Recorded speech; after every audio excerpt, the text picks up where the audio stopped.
Hello दोस्तों, स्वागत है आप सभी लोगों का मैंटेक के एक और नए ट्रेनिंग वीडियो में गूगल शीट ट्रेनिंग के डे नंबर 15 में।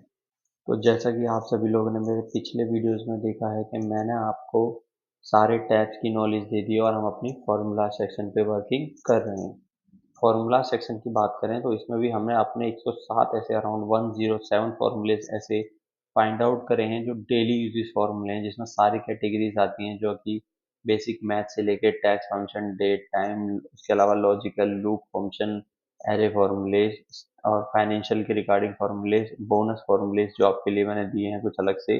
उसके अलावा बात करें ओनली ऐसे फॉर्मूलेज जो गूगल शीट में यूज होते हैं, तो ये फॉर्मूलेज तो हम इसमें अभी जो चल रहे हैं हमारे, हम एक दिन में अराउंड 10 to 11 फॉर्मूलेज कवर कर रहे हैं। तो आज मैं आपके लिए ऐसे 11 फॉर्मूलेज लेके आया हूँ जो कि हमारे सारे रहेंगे टैक्स फंक्शन के, और इसके साथ ही हमारा टैक्स फंक्शन कंप्लीट हो जाएगा। तो नीचे डैशबोर्ड को हम अपडेट करेंगे जैसे ही हम अपने फॉर्मूलेज को कंप्लीट करते हैं। तो चलिए चलते हैं पहले शीट के ऊपर जहाँ हम शुरू करेंगे अपनी वर्किंग, और जहाँ पर है हमारे पास डेटा। तो ये आ गए हम अपने डे नंबर 15 की शीट पे जहाँ पर आपके पास अवेलेबल है डेटा। यहाँ पर आप देखेंगे तो डेटा वाली शीट के ऊपर आपको एक प्रॉपर डेटा मिल जाएगा। तो इस डेटा को हमने ऑलरेडी बनाया हुआ है जो कि एक लार्ज लेंथ पे डेटा है, जिस डेटा के ऊपर आपको अराउंड 3000 प्लस रोज का डेटा मिलेगा, और कॉलम्स की बात करें तो अराउंड 12 कॉलम्स का ये डेटा आपके लिए होगा। तो अब इसके अंदर हमने आपको देखा है डे 15 की शीट क्रिएट करिए, और वो कौन से 11 फॉर्मूलेज हैं जो हमने यहाँ लिखे हैं, जिसका पहला फॉर्मूला आता है स्प्लिट। फिर हम करेंगे लेफ्ट राइट मिड के साथ, उसके बाद फाइंड और सर्च को देखेंगे, फिर रिप्लेस सब्स्टिट्यूट, उसके अलावा हम कैर का फॉर्मूला देखेंगे और कोड के फॉर्मूले के साथ टैक्स का फॉर्मूला देख के हम अपने वीडियो का एंड करेंगे। तो चलिए पहला फॉर्मूला हमारा आता है स्प्लिट। स्प्लिट आपके लिए क्या करता है, दो अलग टेक्स्टों को स्प्लिट करता है। जैसे कि हम एक्सेल के अंदर टेक्स्ट टू कॉलम करते हैं, उसी तरीके से हम इसमें भी टेक्स्ट टू कॉलम करते हैं, लेकिन हम यहाँ पर स्प्लिट यानी फॉर्मूले के जरिए डेटा को स्प्लिट करेंगे। तो जैसे कि यहाँ पर मेरे पास डेटा है सिटीज का, तो हम इस पे चलते हैं। तो हम यहाँ पर जाकर एक फॉर्मूला लगाते हैं स्प्लिट का। तो सबसे पहले हम अपनी रेंज ले लेते हैं, स्प्लिट का फॉर्मूला सेलेक्ट किया। अब ये मेरे से पूछेगा कि आपका टैक्स क्या है, फिर डेलीमीटर क्या है। तो टैक्स मैं उसको बताता हूँ कि भाई ये है मेरा टैक्स, और डेलीमीटर क्या है। अब वो पूछेगा आपका डेलीमीटर, तो डेलीमीटर हमें देना पड़ेगा। नॉर्मली अगर मैं यहाँ पर दूँ तो एक स्पेस मेरे लिए एक डेलीमीटर हो जाएगा, और उसके बाद मैं एंटर करूँगा। तो आप देखेंगे कि ये मेरे लिए टैक्स को स्प्लिट कर देगा। इसने लॉस और एंजलिस को अलग अलग कर दिया, लॉस यहाँ पर और एंजलिस अलग।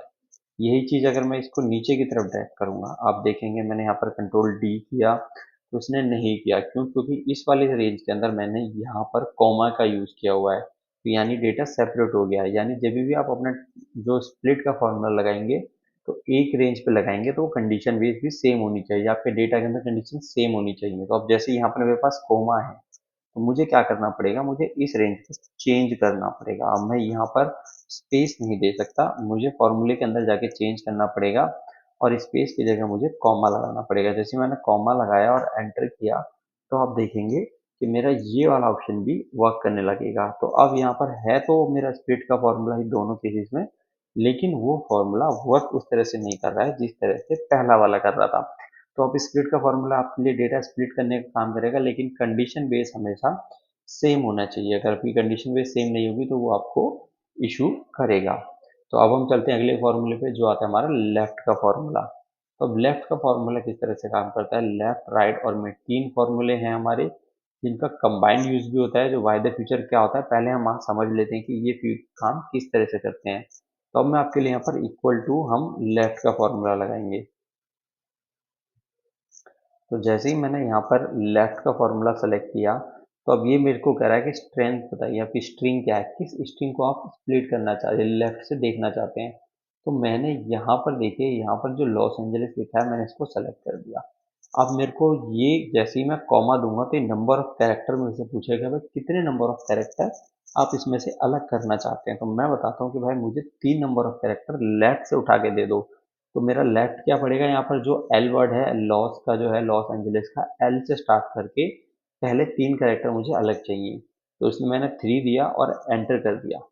तो उसके साथ ही ये मेरे को यहाँ पर डिफरेंट में डेटा ला के देगा। लॉस वर्ड उसने अलग ला के दे दिया, LOS। अगर यही मैं राइट से करता तो मेरे लिए डिफरेंट तरीके से काम करता। अब मैं यही चीज़ राइट से जाके करता हूँ। मैंने यहाँ पर राइट का फॉर्मूला लगाया और सेम वर्ड को मैंने यहाँ पर सेलेक्ट किया। लेकिन अब मैं अगर यही राइट से जाऊँगा तो मुझे 3 कैरेक्टर देने पे सिर्फ वो मेरे को यहाँ से एस ई एल उठा देगा, लेकिन मेरे को यहाँ पर लॉस वर्ड चाहिए। अगर मुझे लॉस वर्ड चाहिए तो उसके लिए मुझे क्या करना पड़ेगा, मुझे कैरेक्टर कितने उठाने पड़ेंगे, 1 2 3 4 5 6 7 8, 8 कैरेक्टर छोड़ के 9 10 11 उठाने पड़ेंगे। लेकिन अभी इसमें ये नहीं कर पाएंगे हम, क्योंकि अगर हम 8 देंगे कैरेक्टर तो वो मुझे स्टार्टिंग का एंजेलिस उठा के दे देगा। तो अभी हम ये नहीं देख रहे कि हमारा कौन सा वर्ड छोड़ के हमें क्या उठाना है, अभी हम सिर्फ ये जान रहे हैं कि ये फॉर्मूला हमारे लिए काम क्या करता है। तो जैसे ही मैंने यहाँ पर इसको देखिए प्रेस किया तो इसने मेरे को एंजेलिस वर्ड उठा के लाके दे दिया। तो ये मेरे लिए काम करके देता है। यहाँ पे इसने मेरे को स्पेस भी लाके दिया, आप देखेंगे तो मेरे को स्पेस भी लाके दिया। मुझे पहले 7 वर्ड ही उठाने हैं, तो अगर मैं यहाँ पर जाता हूँ स्पेलिंग के अंदर मैंने किया, तब ये 7 वर्ड्स ही आएगा। यहाँ पे लॉस और एंजेलिस अलग अलग हो गए, मेरे पास सिर्फ एंजेलिस वर्ड आया जो यहाँ पर था। यही काम करके देता है हमें राइट और लेफ्ट के फॉर्मूले। अगर ये चीज हम सिर्फ विद इन अ फॉर्मूले के अंदर करें, मान लीजिए मैं यहाँ पर फिर से जाकर लेफ्ट का फॉर्मूला लगाता हूँ, मैंने लेफ्ट का फॉर्मूला लगाया, अब मैं यहाँ पर इसके अंदर ही टेक्स्ट लिख देता हूँ। मुझे कोई वर्ड जो है उसके वर्ड उठाने हैं, तो मैं यहाँ पर अपने चैनल का नाम लिख देता हूँ। ये मैंने किया और उसके बाद मैंने यहाँ पर जाकर कॉमा देके मैंने पहले लेफ्ट से फॉरवर्ड अलग कर दीजिए। तो अब ये देखिए मेरे को लेफ्ट से फॉरवर्ड अलग करके देगा, तो मेरे चैनल का पहला नाम जो है मैंग, वो मुझे लाके उसने दे दिया। इसी तरीके से आप टेक्स्ट को अंदर रख के भी काम कर सकते हैं अपनी शीट के अंदर, कि कितनी जो डेटा है उसके अंदर वो आपका फॉर्मूले के अंदर ही स्ट्रिंग आप रखिए और उसके आप से ये काम कर देगा आपके लिए। तो अगले उस पे चलते हैं हम अपने फॉर्मूले पे। अगला फॉर्मूला हमारा जो आ रहा है हमारे लिए, वो आ रहा है मिड का फॉर्मूला। अब हम देखते हैं मिड के फॉर्मूले को। तो मिड का फॉर्मूला यूज करने के लिए हम यहाँ पर टाइप करेंगे इक्वल टू मिड। हमने सेलेक्ट कर लिया मिड। तो अब मिड हमसे पूछ रहा है कि भाई स्ट्रिंग बताइए, तो हमने वही यहाँ से कैरेक्टर ले लेते हैं। मैं भी आपको एक एक कैरेक्टर पे करके दिखा रहा हूँ, बिकॉज आप रेंज पे मेरे पास डेटा 3000 रोज का डेटा है, लेकिन मैं पूरे पे करके दिखाऊंगा क्योंकि डेटा हमारा डिफरेंट बेस है। अभी हम इस पे इस तरह का फॉर्मूला लेफ्ट राइट यूज नहीं कर पाएंगे, हाँ, लेकिन आने वाले वीडियोस में आपको एक साथ करके दिखाऊंगा कि लेफ्ट राइट मिड को कंबाइंड यूज करके किस तरह से आप नेम्स को जोड़ सकते हैं, अलग अलग कर सकते हैं।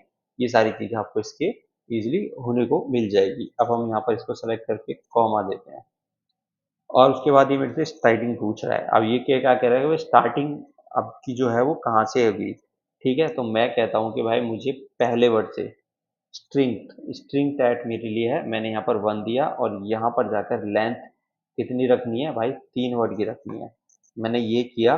तो अब जैसे ही मैंने एंटर किया तो अब देखिए उसने मुझे LOS लॉस उठा के ला के दे दिया, लॉस एंजलिस के लिए। तो उसने किया क्या यहाँ पे, उसने पहले मेरे लिए यहाँ पर रेंज देखी कि मैंने किस वर्ड को उठाना है, उसके बाद वो कहाँ से स्टार्ट हो रहा है, स्टार्ट मैंने कहा पहले वर्ड से करो, और उसके बाद यहाँ पर जाके लेंथ। अब ये चीज अगर मैं एंजल्स उठाना चाहता तो मैं कहता उसको 4th वर्ड से स्टार्ट करो, बल्कि 5th से करो, क्योंकि उसके अंदर स्पेस भी है। तो अगर मैं इसको 5th से कहता और उसके बाद मैं इससे कहता यहाँ पर मुझे तुम 7 वर्ड्स उठा के दो, तो मेरा आंसर डिफरेंट हो जाता। देखो उसने मुझे एंजल उठा के लाके दे दिया। तो ये डिपेंड करता है मेरे वर्ड की कैटेगरीज पे कि मेरा वर्ड कौन सा है और मुझे किस वर्ड को किस टाइम उठाना है। तो इस तरह से आपके लिए काम करके देते हैं लेफ्ट राइट और मिड। ये बहुत ही कॉमन फॉर्मूले थे जो इंटरव्यूज में जरूर पूछे जाते हैं, इनको कंबाइंड यूज करना आपको जरूर आना चाहिए, जो हम आने वाले वीडियोस में सीखेंगे जरूर। अब हम अगले चलते हैं फाइंड और सर्च के फॉर्मूले पे। दोनों एकदम सेम तरीके के फॉर्मूले हैं, लेकिन एक डिफरेंट इनमें मेजर होता है जो आपको जानना बहुत जरूरी है जब भी आप यूज करते हैं इन फॉर्मूलेस को। तो हम पहले समझते हैं फाइंड का फॉर्मूला। तो हमने यहाँ पर अपना फाइंड का फॉर्मूला लिखते हैं, पहले फाइंड हमने यहाँ पर दिया। ठीक है, उसके बाद हमने यहाँ पर फाइंड के फॉर्मूले सबसे पहले मुझे क्या पूछ रहा है कि भाई क्या सर्च करना है, मैं ये वर्ड सर्च करना चाहता हूँ। ठीक है, मैंने यहाँ पर जाकर यहाँ पर वर्ड लिख दिया। मान लीजिए मेरे को एक वर्ड चाहिए था, एल वर्ड चाहिए था ये वाला, मैंने एल वर्ड चाहिए था यहाँ पे। और ये वर्ड कहाँ से चाहिए, मैंने कहा भाई इस कैटेगरी इसमें से ला के दे दे मुझे। ठीक है, और उसके बाद कितने कैरेक्टर है, 2 पहले कैरेक्टर से स्टार्ट कर दो, एंटर किया तो ये मुझे काउंट बताएगा। अब ये मुझे काउंट बताएगा भाई जो इसके अंदर एल वर्ड है वो पहले नंबर से आता है, सेम चीज मेरे को सर्च भी करके देगा। अब मैं एक बार चीज आपको सर्च से दिखाता हूँ। तो हमने यहाँ पर सर्च का फॉर्मूला टाइप किया। तो अब सर्च के फॉर्मूले में यही कहता हूँ कि मुझे एल वर्ड यहाँ से ढूंढ के दे दो। किसमें से दे दो? ये कैरेक्टर है मेरा, इसी में से दे दो और पहले नंबर से ढूंढना स्टार्ट करो।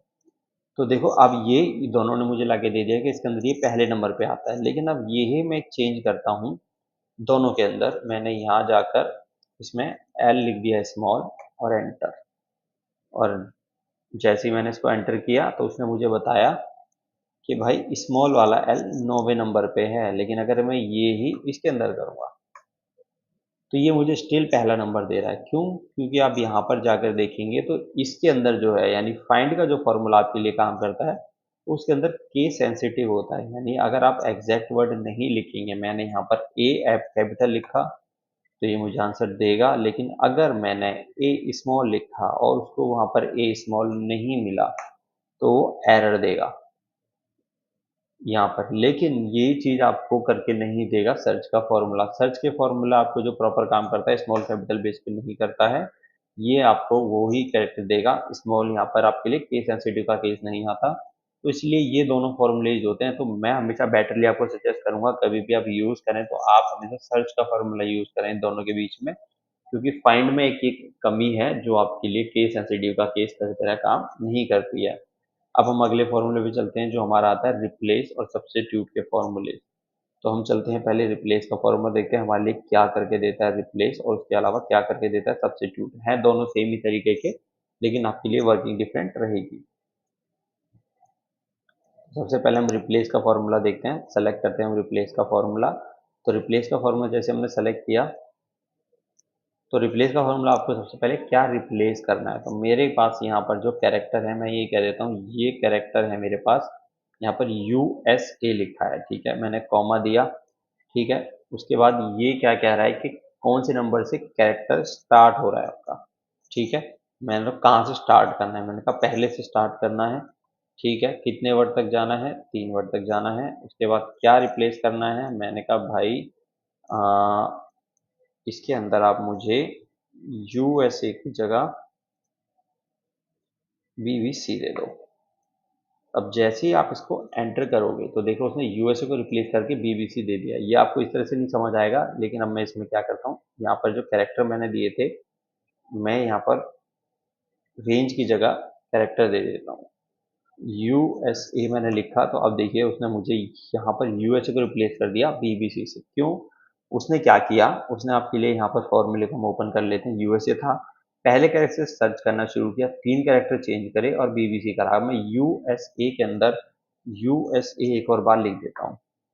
तो अब अगर आप देखेंगे तो आपका आंसर डिफरेंट होगा। क्यों? क्योंकि उसने पहले 3 कैरेक्टर को ही चेंज करना था, उसके बाद के कैरेक्टर्स को नहीं। तो ये काम करके देखा आपको रिप्लेस का फॉर्मूला। आपके जो भी टेक्स्ट स्ट्रिंग होगी उसको रिप्लेस करेगा, टेक्स्ट, पोजीशन और लेंथ, इसके बेस पे ही काम करेगा और न्यू टेक्स्ट आपको रिप्लेस करके देगा जो भी आप चाहते हैं, ठीक है। उसके बाद अगला फॉर्मूला हमारे लिए सामने जो आता है वो आता है सब्स्टिट्यूट का फॉर्मूला, ठीक है। तो अब सब्स्टिट्यूट का फॉर्मूला आपके लिए क्या करके देता है, कुछ रिप्लेसमेंट के तरीके ही काम करके देता है, लेकिन थोड़े से डिफरेंट तरीके से। तो अब हम रिप्लेस के लिए हम सब्स्टिट्यूट का फॉर्मूला यूज करते हैं। यहाँ पर सबसे पहले टेक्स्ट टू सर्च आपके लिए बोल रहा है, कौन सा टेक्स्ट आप सर्च कर रहे हैं। तो मैं यहाँ पर भी वो ही ले लेता हूँ, USA ही ले लेता हूँ, USA, ठीक है। उसके बाद ये आपसे पूछ रहा है सर्च रिप्लेस विथ, कहाँ से आपको रिप्लेस करना है, ठीक है। या यहाँ पर आप रेंज भी दे सकते थे। मैंने कहा भाई USA के अंदर जो है तुम मुझे, आपको जो S मिलता है, ठीक है, उसको आप मुझे A करके दे दो और आप पहले कैरेक्टर से सर्च करना। तो इसने देखो क्या किया, इसने चेंज क्या किया आपके लिए, इसने USA की जगह UAA कर दिया। इसने S को रिप्लेस करा A से और पहले कैरेक्टर से इसने शुरुआत करी। तो इस तरह से काम करता है सब्स्टिट्यूट का फॉर्मूला। दोनों फॉर्मूले लगा आपको सेम रहे होंगे, रिप्लेस और सब्स्टिट्यूट की बात करें तो हम, लेकिन आप देखोगे तो सब्स्टिट्यूट का फॉर्मूला जब आप बड़े लैंग्वेज पे काम करेंगे तो वहाँ पर आपको बहुत ईजिली काम करने के लिए मिलेगा। कैरेक्टर वाइज सर्च करता है यहाँ पर, रिप्लेस विद भी ईजिली आपको फाउंड करके देता है। अब हम चलते हैं आपके अगले फॉर्मूले पे। अगला फॉर्मूला जो हमारे लिए आज का है वो है कैर का फॉर्मूला, और उसके बाद लास्ट फॉर्मूला हमारे लिए कोड और टेक्स्ट, दो फॉर्मूले। तो पहले हम कैर को समझ लेते हैं, कैर का फॉर्मूला क्या होता है। तो अब कैर का फॉर्मूला समझाने के लिए मैं आपको यहाँ पर जाकर एक टैक्स बनाता हूँ। जैसे कि मैंने यहाँ पर लिखा इक्वल, और उस टैक्स के अंदर मैंने दिया हेलो सर, ठीक है। और उसके बाद मैंने यहाँ पर एंड का यूज़ किया, ठीक है। उसके बाद मैंने यहाँ सर उसका नाम ले लिया, मान लीजिए पर्सन का हम नाम ले लेते हैं, ठीक है। अ, नाम के अंदर हमें एक स्पेस भी देना चाहिए अगर हम लगता है तो। पहले हम फॉर्मूला को थोड़ा सा ठीक कर लेते हैं, यहाँ पर एक स्पेस दे देते हैं। उसके बाद हमने यहाँ से ले लिया फ्रांस, सिटी का नाम ले लिया, एंड उसके बाद मैंने लिख दिया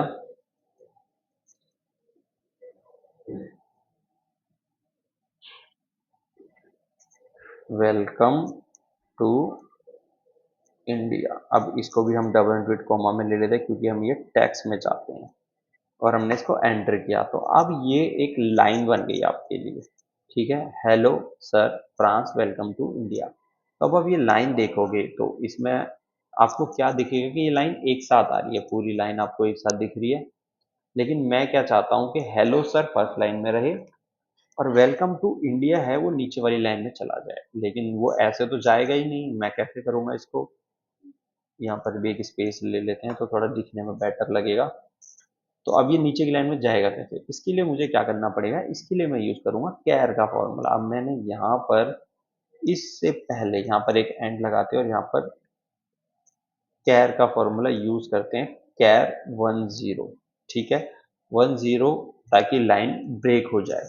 10 का मतलब होता है लाइन ब्रेक करने के लिए कैर 10, एंटर कर देते हैं। तो अब एक डिफरेंस आपको नजर आएगा, ये देखिए इसने क्या किया, हेलो सर के बाद लाइन ब्रेक कर दी और उस लाइन को नीचे की तरफ ले गया। और यही अगर मैं दो बार लिख देता हूँ एक साथ, यहाँ पर मैंने फिर से किया, फिर से एंड किया और सी एच कैर का फॉर्मूला लगा दिया और एंटर कर दिया। तो अब उसने दो लाइन ब्रेकें कर दी। यानी आप तो टेक्स्ट को एक फॉर्मेटिंग वे देना चाहते हैं, आप अपने हिसाब से एक कैरेक्टर या लेटर्स बनाना चाहते हैं गूगल शीट के अंदर, तो आप कैर का फॉर्मूला यूज करके इजीली उनको डिफाइन कर सकते हैं। तो ये काम करके देगा आपको कैर का फॉर्मूला। लाइन ब्रेक के लिए यूज होता है ये हमेशा, तो इसका आप जगह जगह यूज कर सकते हैं जहां भी आपको इस तरह के काम हो लाइन ब्रेक की। तो अगला फॉर्मूला जो हमारे लिए आता है वो आता है कोड का फॉर्मूला। तो कोड का फॉर्मूला आपके लिए क्या है, सिंपल है कि आपके कैरेक्टर्स के अंदर जो भी नंबर्स रिप्रेजेंटेटिव होते हैं वो बताता है। मैंने ए लिखा, ब्रैकेट क्लोज और एंटर किया 65। ए कैपिटल का जो सीरियल नंबर जो कनेक्ट होता है वो होता है 65, क्योंकि हर कैरेक्टर का एक नंबर होता है, हर नंबर का एक कैरेक्टर होता है अल्फाबेट के हिसाब से या नंबर्स के हिसाब से गूगल शीट या एक्सेल के अंदर। और ये मैं स्मॉल करूंगा तो ये नंबर चेंज हो जाएगा, 97 हो गया। इसी तरीके से आप कोई भी कैरेक्टर लिख लीजिए, हर कैरेक्टर का एक नंबर होता है जो आपको स्मॉल कैपिटल के हिसाब से चेंज होता है। तो ये काम करके देता है आपको कोड का फॉर्मूला, जिसका आउटपुट आपको वो ला के देगा। अब हमारे पास अगला ऑप्शन जो हमारे सामने आ रहा है टैक्स के फॉर्मूले का। तो टैक्स का फॉर्मूला हमारे लिए क्या काम करके देता है वो हम थोड़ा सा इस चीज से समझते हैं। हमारे पास यहाँ पर डेट है, तो मैं क्या करता हूँ, टैक्स का फॉर्मूला लगाता हूँ, टैक्स। तो अब ये मेरे से पूछ रहा है नंबर, भाई नंबर बताओ या कैरेक्टर बताओ या जो भी आप करना चाहते हो। मैंने यहाँ पे दिया, ये डेट आ रही है। मैं क्या चाहता हूँ, इस डेट के अंदर 25/9/2012 है, इस डेट के अंदर जो डेट है वो लिखी आ जाए डे की तरह। यानी कि अगर मंडे है तो MON, ट्यूजडे TUE, और अगर मंथ है तो उसका JAN जनवरी, और FEB फैब हो गया, और ईयर नॉर्मली ईयर 2 वर्ड का है सिर्फ, ठीक है। तो ये कैसे करेंगे, ये फॉर्मेट करना पड़ेगा। तो अब मैंने यहाँ पे इसको सेलेक्ट कर दिया, डबल ब्रैकेट क्लोज कर देते हैं और इसके अंदर ही हम फॉर्मेट देंगे। फॉर्मेट देना कैसे है, फॉर्मेट देने के लिए आपको करना क्या होगा, आप यहाँ पर अगर सिंगल डी लिखेंगे, अब इस डेट फॉर्मेट पे जाते हैं और सिंगल एम लिखेंगे और सिंगल वाई लिखेंगे, तो अब आप देखेंगे तो आपकी डेट कुछ इस तरह से आ रही है जो वहाँ पे ऑलरेडी है। अब मैं इसको जाता हूँ, थोड़ा सा चेंज करता हूँ। यहाँ पर मैंने क्या किया, इसको डबल डी कर दिया, इसको डबल एम कर दिया और इसको डबल वाई कर दिया। ठीक है, तो उसने अब 25 पूरी कर दी। अब उसके बाद हम आगे चलते हैं। अब मैंने यहाँ पर डी को 3 बार कर दिया, एम को 2 बार कर दिया और एंटर। ये बदल नहीं रहा। हम देख लेते हैं हमारे फॉर्मेट की क्या इश्यूज हैं। ऑर्डर डेट है, ठीक है। हम पहले चेक कर लेते हैं कि हमारी वो डेट है कि नहीं। इस डेट का एक फॉर्मूला होता है, हम चेक करते हैं जो हम कैरेक्टर उठा रहे हैं वो इसमें डेट है या नहीं। फॉल्स आ रहा है, आप देखेंगे ये फॉल्स आ रहे हैं सारे। यहाँ पर आप देख पाएंगे फॉल्स दिखा रहा है। फॉल्स का मतलब क्या है, हम उसको चेक करना चाह रहे हैं कि वो डेट है या नहीं, लेकिन वो डेट नहीं है, वो एक नंबर या कुछ टेक्स्ट की तरह फॉर्मेट हो रहा है। तो हमें पहले इसको ठीक करना होगा कैटेगरी को। तो हम क्या करते हैं, इस कैटेगरी को यहाँ से सेलेक्ट करते हैं पूरे को। उसके बाद फॉर्मेट के ऑप्शन में जाते हैं, नंबर्स में जाते हैं और यहाँ जाके आप देखेंगे तो आपने दिखेगा ऑटोमेटिक था, लेकिन अब हम इसको डेट में सेलेक्ट करते हैं।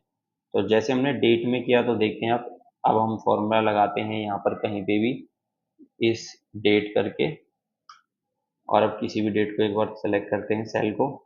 ट्रू हो गया, ये भी ट्रू हो गया। ये फॉल्स आ रहा है अभी भी क्योंकि नहीं है, तो जो ट्रू है हम उसी को ले लेते हैं। ये ट्रू हो गया जो कि हमारा D9 सेल है, ओह सॉरी B10 सेल है। तो अब हम अपनी रेंज यहाँ पर बदल देते हैं फॉर्मूले के अंदर, B10 कर देते हैं।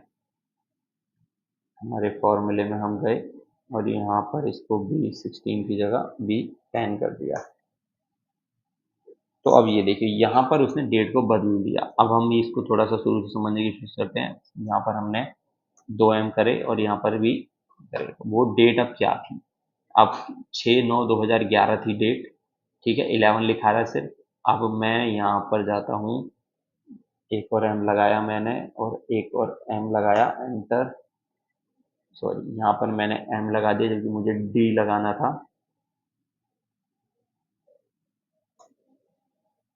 तो उसने डे को तो मुझे बता दिया कि भाई ट्यूसडे है, थर्सडे है और सितंबर का मंथ है, लेकिन मैं चाहता हूँ और क्लैरिटी थोड़ा सा, तो मैंने यहाँ पर फिर से डी लगाया और एक और एम लगा दिया।